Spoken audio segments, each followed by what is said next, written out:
You know, it's pretty wild when you think about it. How can a plane, say, built in France, then maintained over in Singapore, and flown by a pilot from Australia, how does all of that just work so seamlessly across the entire globe?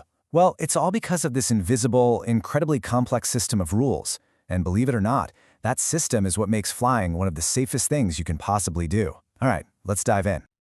So this is really the core question, right?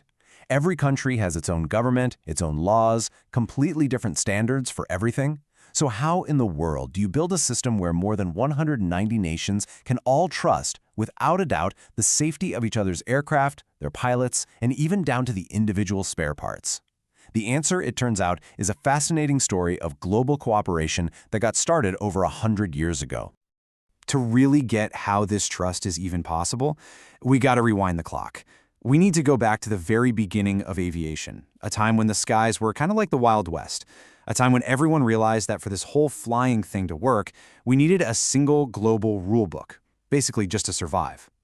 So in the really early days, flying was a total free-for-all. I mean, they made an early attempt to set some rules way back in 1910, but it was really after World War I that aviation just exploded. And all that growth without any standard rules, it just created chaos.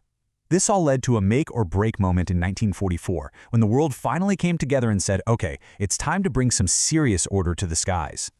So they all met in Chicago.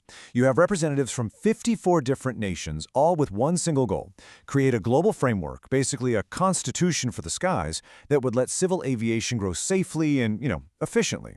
This agreement, which is officially called the Convention on International Civil Aviation, is literally the bedrock of every modern aviation law we have today. So what did this Constitution actually say? Well, the first big principle, laid out right there in Article 1, is simple but, well, profound. It says every nation has complete and exclusive control over the airspace right above its territory. Plain and simple. Your sky, your rules. This is the absolute foundation of national sovereignty in the air. Okay, next up, you need to trust the machines themselves. So Article 31 says that every single aircraft flying internationally has to carry what's basically a passport for a plane. It's called a Certificate of Airworthiness. This is the official stamp of approval from its home country, certifying that the plane is actually safe to fly. And of course, it's not just about the plane, is it? You have to trust the people flying it. Article 32 makes it mandatory for pilots and all the other essential crew members to hold valid licenses that prove they have the skills and the competency to do their job. This way, you know the people at the controls are qualified, no matter what country they call home. So, we've got these core principles. They're great. But who's making sure everybody actually sticks to the rules? And, who updates the playbook when technology changes? Well, it's time to meet the global air referee. You see, the Chicago Convention didn't just write a bunch of rules. It actually created an organization to oversee them. It's called ICAO, the International Civil Aviation Organization. It's a special agency of the UN, and its entire purpose, its whole reason for being, is to act as this neutral body that helps the world's aviation system grow safely and in an orderly way. They are the guardians of that global rulebook. So what does ICAO actually do day to day? Well, think of it as a global forum where all its 190 member states can come together and cooperate. And what's really crucial is that it sets the minimum standards and regulations for safety that everybody agrees to. That means a country can always be stricter than ICAO's rules, but they can never, ever fall below them. This shared baseline, this is what makes the whole system of trust even possible. Now here's the thing. ICAO doesn't have an air force or an international police department to enforce these rules. Its global standards are really just recommendations, until individual countries take them and turn them into actual enforceable laws. So let's take a look at how these rules get brought home. See, every country that signs the Chicago Convention agrees to create its own national aviation authority. You've probably heard of some of the big ones, right? Like the FAA in the United States, or EASA, which covers the European Union, and the CAS in Singapore. These are the organizations on the ground that take those global ICAO standards and make them the law of the land. To really see how this all connects, let's zoom way in and look at one specific national playbook. We're going to use Singapore as a case study to follow the journey of a rule, all the way from a global treaty right down to a very specific, very local regulation. Okay, what's so cool about this is how it shows you the regulatory funnel.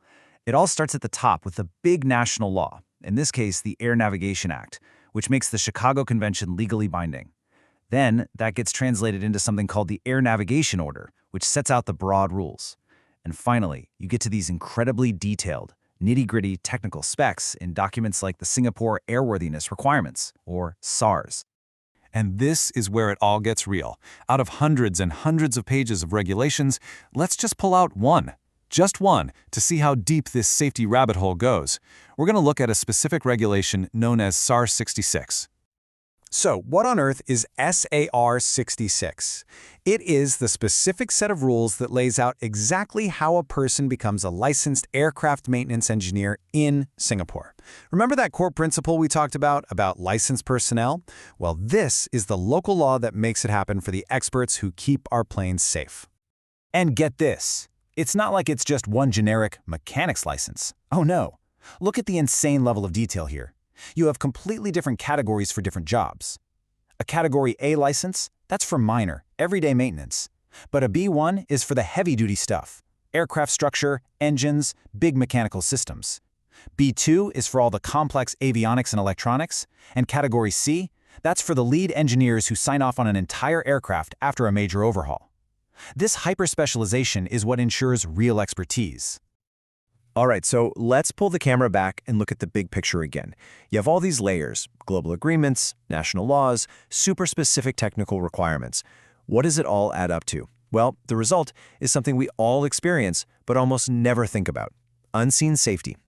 And here's the most important point of all. This creates an unbroken chain of accountability. You can literally draw a straight line from that historic handshake between nations back in Chicago in 1944 all the way down to the specific physical license that a maintenance engineer in Singapore is holding in their hand today. That is the system in action. Ultimately, this is the main takeaway. As one of our sources puts it so well, it is the stringent standards, requirements, and regulations that have ensured civil aviation is conducted safely. Flying is safe not by accident, but by decades of careful, intentional, and cooperative design. Now, this system has served us incredibly well for over 75 years. But today, we are on the cusp of a brand new age of aviation. So it leaves us with a huge question. With commercial drones starting to fill the skies, space tourism becoming a real thing, and all sorts of new propulsion systems on the horizon, what is the next chapter for this global rulebook that was born all the way back in 1944?